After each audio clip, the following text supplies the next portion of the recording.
Good evening, ladies and gentlemen. It is always a very big pleasure to know that you are tuned in Label TV, your Pan-African channel. Ladies and gentlemen, you're watching the 7:30 p.m. on Central African Regional Time. I am Gauthier Parchano. Now, let us open this news bulletin with this first element. And this first element takes us to Ghana. Of course, in that country, the government is seeking to increase the local fish supply by 200,000 metric tons by 2018, I mean to say. This is in line with the objective of reducing the country's over-dependence on imported fish. More detail reported here by Giovanni Ondamba.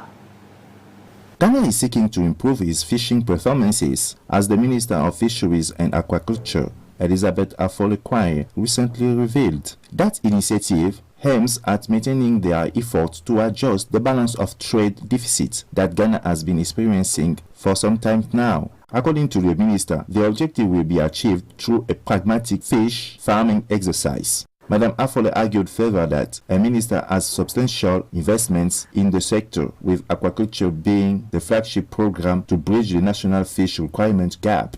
So far, fish feed is reported to be the single most important cost component for the fish farming business. That's the reason why, to improve the fish feed supply situation, the minister has facilitated the construction of 40,000 metric ton feed mill to bring the total national production of fish feed to 100,000 metric tons per year. Nevertheless, Nana Akufo-Addo, the president of Ghana, is reported to have launched the flagship program, Planting for Food and Jobs. The next step is the Aquaculture for Food and Jobs program. In 2018, as the local consumption of fish has increased to about 990,000 metric tons, but the local production have not grown to meet the demand. Well, ladies and gentlemen, welcome back. Now, moving one country to another. This time, we go to Rwanda. Of course, in this particular country, drones deliver medical supplies to remote areas in the country. An innovation that can save the lives of many in case of emergency. Let us have the report by Giovanni Ondamba.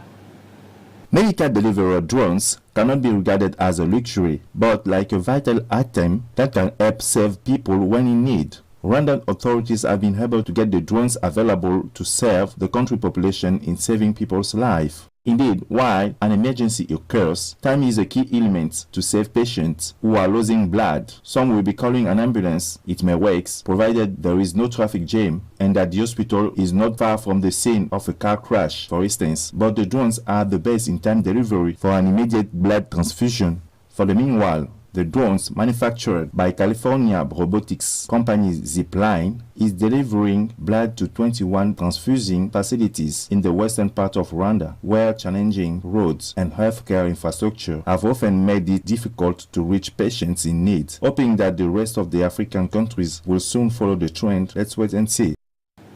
Well, ladies and gentlemen, let us continue this news bulletin. Less likely to be tested and to have access to treatment, the majority of prisoners and drug users in Africa as elsewhere in the world, men represent the blind spot of the fight against AIDS and the epidemic, according to a UN report published on December the 1st on the occasion of the World AIDS Day. Let us have more report by Nike Mbando. In sub-Saharan Africa, men living with HIV are 20% less likely to know their HIV status than HIV-positive women and girls, and 27% less likely to have access to treatment. A study conducted in South Africa by UNAIDS showed that 70% of men who died of AIDS-related illnesses never sought treatment. In KwaZulu-Natal, the province with the highest HIV prevalence in South Africa, only 1 in 4 20 to 24-year-old men living with HIV learned that they had contracted the virus in 2015. and in Central and West Africa, where efforts are being made to respond effectively to HIV, only 25% of HIV-positive men have access to treatment. In question, according to the Executive Director of UNAIDS, Michel Sidibe, the persistence of a certain machismo and prejudices that do not create the conditions for a sexuality free of the virus. In Uganda, for example, some respondents preferred to avoid knowing their HIV status to avoid a stigma associated with emasculation, he says. This gap is also the result of health services designed for women, where they can more easily be screened during antenatal examinations, for example, says the director of the UN agency. Men consult healthcare services less frequently than women, have fewer health checks, and are diagnosed with a life-threatening illness later in life than women. The injection drug, which is a mode of transmission of the disease, is also a growing phenomenon in Africa, especially in Mauritius and Seychelles, notes also Michel Sidibe. However, 80% of the 12 million people who inject drugs are men. The same is true in prison, where 90% of the prisoners are men and where the prevalence of the virus is very high.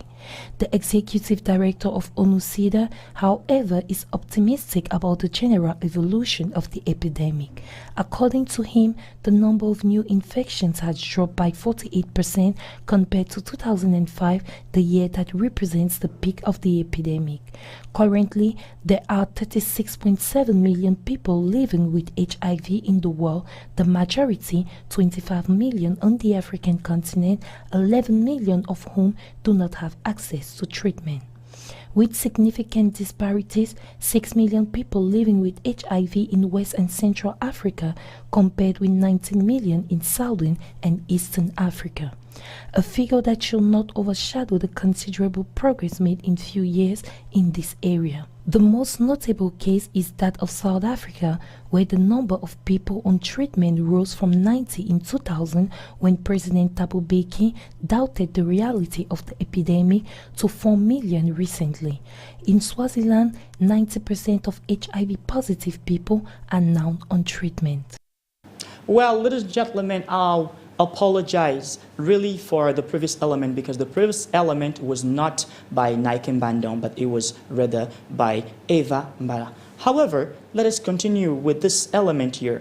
University graduate and inventor Brian Trubayagi has created a biometrical smart jacket that can diagnose pneumonia even faster than a doctor. And he named this particular jacket Mama Hope, or Mother's Hope, in reference of the 27,000 children who die of pneumonia in the country, in Uganda each year. This is an innovation that will change the lives of many.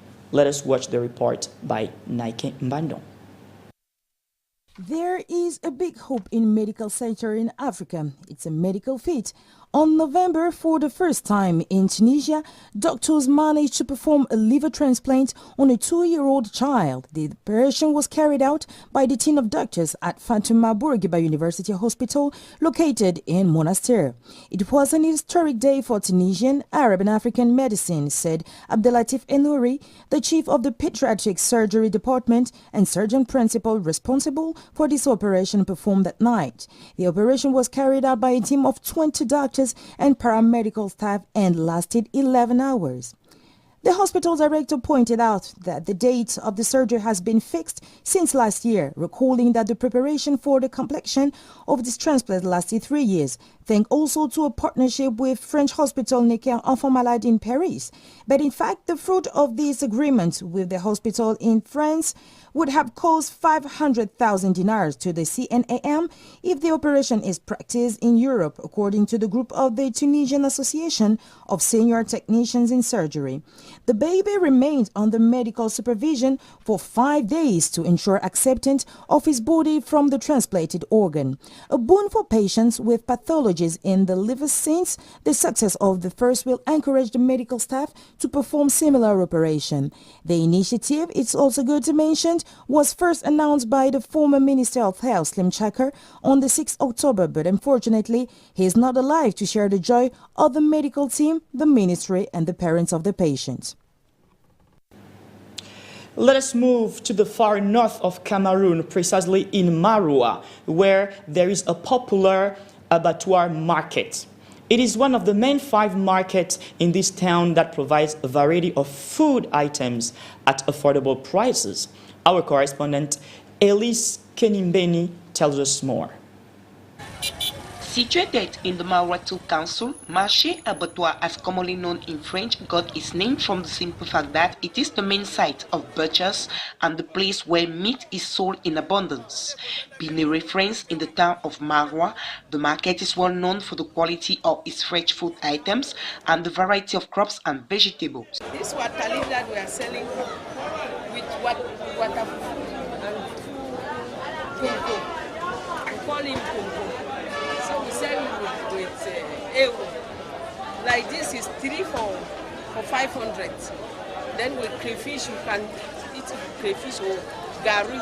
The market attracts people from Monday to Sunday thanks to its diversity in food items and the imports made by traders. Nearly everything that we sell here are the things that are not cultivated here in Maroua. We transport them.